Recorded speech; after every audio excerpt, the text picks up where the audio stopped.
Praise the Lord, God's morning again. एक और सुबह प्रभु की स्तुति, तारीफ और जय जयकार आगे बढ़ते हुए रोज करें।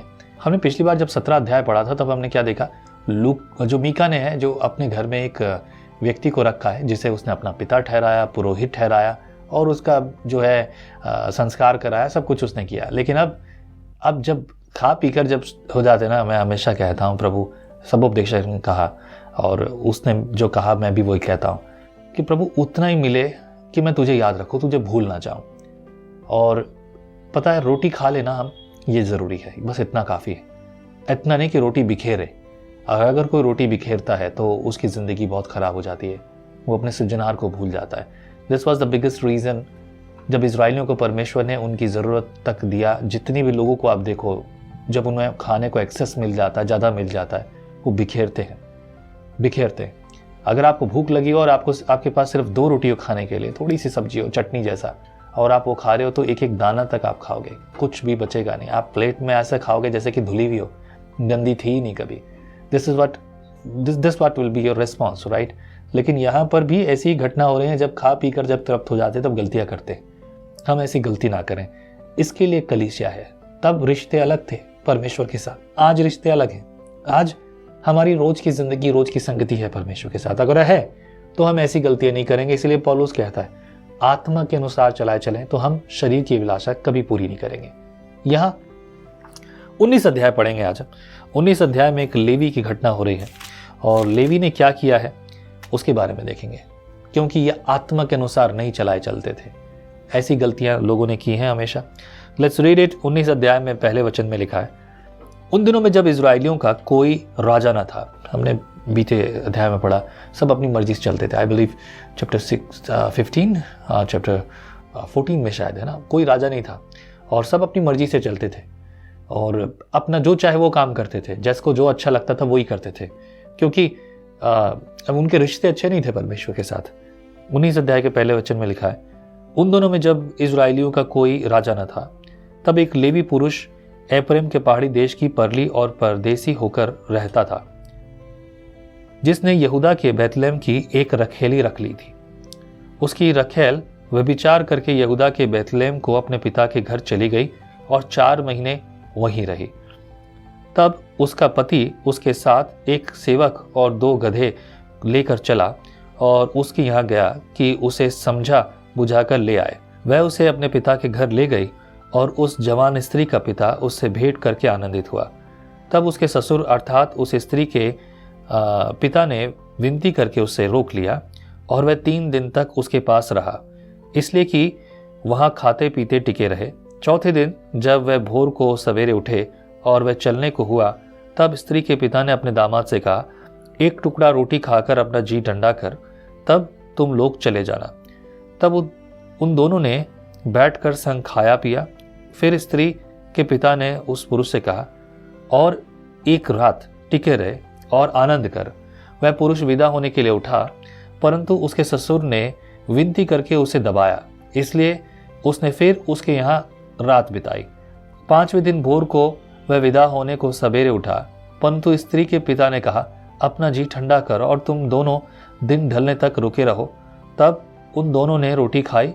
जब वह पुरुष अपनी रखेल और सेवक समेत विदा होने को उठा, तब उसके ससुर अर्थात स्त्री के पिता ने कहा, देख दिन तो ढल चला है और सांझ होने पर है, इसलिए तुम लोग रात भर टिके रहो। देख दिन तो डूबने पर है, इसलिए यहीं आनंद करता हुआ रात बिता और सवेरे उठकर अपना मार्ग लेना और अपने डेरे को चला जाना। क्या बार बार ये रुकना बैठना, ये जब सब कुछ हो रहा है, क्या लग रहा है आपको? इट्स लुक्स लाइक जोक, है ना, हम यहाँ से देख रहे हैं। पर एक दूसरे के आदर सम्मान में ये किया करते थे। और उन दिनों में लोग आते जाते कहाँ थे, और ये जो साधारण व्यक्ति नहीं था, ये व्यक्ति बहुत खास था। ये एक लेवी था जिनका बहुत ऊंचा औहदा है। और ये पुरुष यानी कि उसका ससुर जो ठहरा, क्योंकि ये उसकी रखेल थी, शादीशुदा तो नहीं था, पर इसी बहाने वो उसका ससुर ठहरा। आइए फिर देखते हैं 10वें पद में क्या लिखा है। 10 पद में लिखा है, परंतु उस पुरुष ने उस रात को टिकना न चाहा, इसलिए वह उठकर विदा हुआ और काठी कसे हुए 2 गधे और अपनी रखेल संग लिए हुए यबूस के सामने तक, जो यरूशलेम कहलाता है, पहुंचा। वही यबूस के पास थे और दिन बहुत ढल गया था कि सेवक ने अपने स्वामी से कहा, आ हम यबूसियों के इस नगर में मुड़कर टिकें। उसके स्वामी ने उससे कहा, हम पराए नगर में जहाँ कोई इजरायली नहीं रहता न उतरेंगे, गिबा तक बढ़ जाएंगे। फिर उसने अपने सेवकों से कहा, आ हम इधर के स्थानों में से किसी के पास जाएं, हम गिबा या रामा में रात बिताएं। और वे आगे की ओर चले और उनके बिन्यामीनी के गिबा के निकट पहुंचते सूर्य अस्त हो गया, इसलिए वे गिबा में टिकने के लिए उसकी ओर मुड़ गए। और वह भीतर जाकर उस नगर के चौक में बैठ गया, क्योंकि किसी ने उसको अपने घर में न टिकाया। तब एक बूढ़ा अपने खेत के काम को निपटा कर सांझ को चला आया। वह तो एप्रेम के पहाड़ी देश का था और गिबा में परदेसी होकर रहता था, परंतु उस स्थान के लोग बिन्यामीनी थे। उसने आंखें उठाकर यात्री के नगर के चौक में बैठे देखा और उस बूढ़े ने उससे पूछा, तू किधर जाता है और कहाँ से आता है? उसने कहा, हम लोग यहूदा के बैतलेहम से आकर एप्रेम के पहाड़ी देश की परली ओर जाते हैं। मैं तो वहीं का हूँ और यहूदा के बैतलेहम तक गया था और अपने घर को जाता हूँ, परंतु कोई मुझे अपने घर में नहीं टिकाता। हमारे पास गधों के लिए पुआल और चारा भी है, और मेरे और तेरी इस दासी और इस जवान के लिए भी जो तेरी दासी के संग है रोटी और दाख मधु भी है। हमें किसी वस्तु की घटी नहीं। बूढ़े ने कहा, तेरा कल्याण हो, तेरे प्रयोजन की सब वस्तुएं मेरे सिर हो, परंतु रात को चौक में न बिता। तब वह उसको अपने घर ले चला और गधों को चारा दिया। तब वे पांव धोकर खाने पीने लगे। एक नोटिस करने वाली बात है,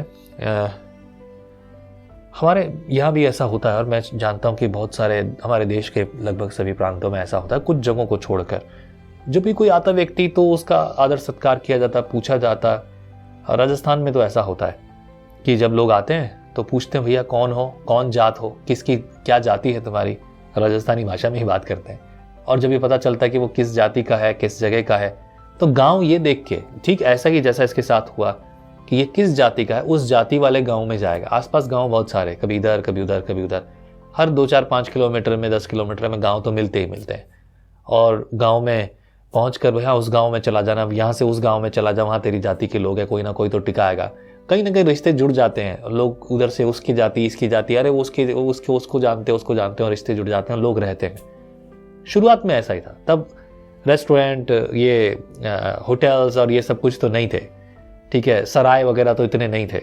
और लोग अभी भी अगर आप कभी देखोगे तो बड़ी बड़ी जो सड़कें हैं, गांव की जो सड़कें हैं, सड़कों के चौराहों पर जो है कमरा बना देते हैं, बस ऐसा ही कच्चा सा जो भी है, कोई आ जाए तो रुक जाए, रात बिता सकता है, कुछ कर सकता है। गांव के लोग अगर कोई आया है खाने के लिए पूछ तो लें, भाई तेरे पास खाना है कि नहीं, कोई बना है कि नहीं, हम ला के देते हैं। ये आज भी होता है और ऐसा देखा गया है, आप भी जानते हैं। अगर नहीं जानते तो मुझसे सुन लीजिए।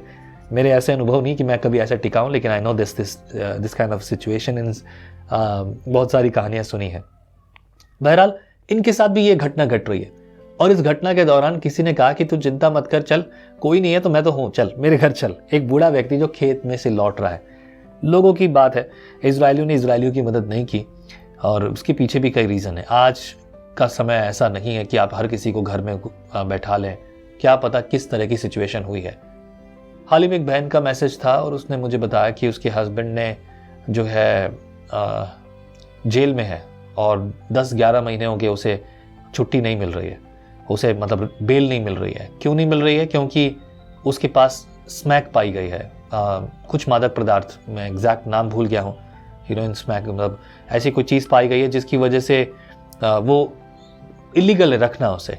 और ये उसके पास नहीं थी, उसने किसी को लिफ्ट दी थी मोटरसाइकिल पर, और जो उसकी मोटरसाइकिल पर पीछे बैठा था पुलिस ने उसे पकड़ा और इसको भी, दोनों को उन्होंने जो है रख लिया। उसकी जेब में पाई गई, इसकी जेब में नहीं, लेकिन दूसरे को लिफ्ट देने के चक्कर में फंस गया और 10 महीने से 11 महीने से जेल में है। क्या सोचते हैं आप? दूसरों की मदद करना कितना मुश्किल काम हो गया, आज सोचना पड़ेगा। खैर ये ऐसी परिस्थितियां तब भी थी। आगे देखिए क्या लिखा है, 22 पद में लिखा है, वे आनंद कर रहे थे कि नगर के लुच्चों ने घर को घेर लिया और द्वार को खटखटा कर घर के उस बूढ़े स्वामी से कहने लगे, जो पुरुष तेरे घर में आया है उसे बाहर ले आ कि हम उससे भोग करें। यानी कि यहाँ पर ये लोग गे थे, राइट, सीधे शब्दों में, और ये लोग पुरुष के साथ संभोग करना चाहते थे, ना कि उस स्त्री के पीछे। ज़्यादातर लोग अभी इस बात में हम देखते हैं, और ये एक और घटना आपको याद हो तो किसके बारे में थी? ये जो चीज़ें हैं इस बात को आप समझ सकते हैं किसके साथ ऐसा हुआ था। उसका नाम लिख कर भेजिए मुझे, किसके साथ ऐसा हुआ था। एंड देन उसके बाद 23 पद में लिखा है, घर का स्वामी उसके पास बाहर जाकर उनसे कहने लगा, नहीं नहीं हे मेरे भाइयों, ऐसी बुराई ना करो। यह पुरुष जो मेरे घर पर आया है, इससे ऐसी मूर्ता का काम मत करो। देखो यह मेरी कुंवारी बेटी है और उस पुरुष की रखेल भी है। उसको मैं बाहर ले आऊँगा और उनका पथ पानी लो तो लो और उससे जो चाहो सो करो, परंतु इस पुरुष से ऐसी मूर्ता का काम मत करो। परंतु उन पुरुषों ने उसकी न मानी। तब उस पुरुष ने अपनी रखेल को पकड़कर उसके पास बाहर कर दिया और उन्होंने उससे कुकर्म किया और रात भर क्या भोर तक उससे लीला क्रीड़ा करते रहे और पौ फटते ही उसे छोड़ दिया। तब वह स्त्री पौ फटते ही जाके उस मनुष्य के घर के द्वार पर जिसमें उसका पति था गिर गई और उजाला तक वहीं पड़ी रही। तब सवेरे जब उसका पति उठा तब घर का द्वार खोल अपना मार्ग लेने को बाहर गया तो क्या देखा कि उसकी रखेल घर के द्वार से के पास डेवड़ी पर हाथ फैलाए हुए पड़ी है। उसने उससे कहा, उठ हम चलें। जब कोई उत्तर न मिला तो वह उसको गधे पर लादकर अपने स्थान को गया। जब वह अपने घर पहुंचा तब छुरी ले रखेल के अंग अंग अलग करके काटा और उसे बाहर टुकड़े करके इज़राइल के देश में भेज दिया। जितनों ने उसे देखा वे सब आपस में कहने लगे, इज़राइलियों के मिस्र देश से चले आने के समय से लेके आज के दिन तक ऐसा कुछ कभी नहीं हुआ और न देखा गया। अतः इस पर सोचकर सम्मति करो और बताओ। ये अजीब सी घटना हो गई है यहाँ पर। एक तो मतलब ऐसे समय में उसे पुरुषार्थ करना चाहिए, हम तो यही कहते हैं ना हमारे नज़रिए से। ऐसा कुछ हुआ था तो क्या आमना सामना करो, भाई ऐसा क्या हो गया। लेकिन अब उसने उस स्त्री को बाहर भेजा और ठीक ऐसी घटना पहले हो चुकी है, हम पढ़ चुके हैं। और अभी दोबारा ऐसी घटना हुई है जब वो रखेली इतनी घायल हो गई, इस तरह से हो गई जब उन्होंने छोड़ दिया उसे, लोगों ने उसके साथ जो भी कुछ किया था। उसके बाद इसको ऐसी क्या आवश्यकता थी कि उसने उसे अंग अंग करके टुकड़े टुकड़े कर डाला और अलग अलग जगहों पर जहाँ जहाँ इजरायली रहते थे भेज दिया और उन्हें विचार करने के लिए प्रेरणा दी। क्या कारण था? हम इसे 20 अध्याय में पढ़ेंगे आगे। प्रभु हमसे बात करे, प्रभु हमें सिखाए। आज की परिस्थितियां भी कुछ ऐसी ही हैं मेरे प्रियो। मैं देखता हूं बहुत सारे लोगों के अंदर अंगीकार है और ये अंगीकार उनके जीवन का उद्धार ठहरता है, लेकिन लोगों की परिस्थितियां बहुत अलग हैं। क्या परिस्थितियां और विश्वास और आज्ञा दोनों में कुछ फर्क है? आइए इस पर बात करेंगे आने वाले समय में। प्रभु आपको और मुझे प्रेरित करे। मैं आपको प्रेरित करता हूं कि प्रभु के वचन को पढ़ो ताकि आंखें खुल जाएं, उसके आगमन के लिए हम तैयार हो जाएं। आमीन। प्रभु आपको आशीष करे। आगे बढ़ते जाइए, संगति करते जाइए विजनरी रेडियो एंड टीवी पर। मैं हूं पास्टर आकाशदीप शर्मा। आमीन। जय मसीह की। परमेश्वर का वचन जीवन देने वाली रोटी है। आओ हम इस जीवन देने वाली रोटी का और मजा लें विजनरी टीवी पर। हम हमेशा सोचते हैं कि शायद मैं भी बाइबल कॉलेज जाकर बाइबल को अच्छे से सीखता, पर अब आपके लिए है visionary TV, deep Hindi Bible study के लिए।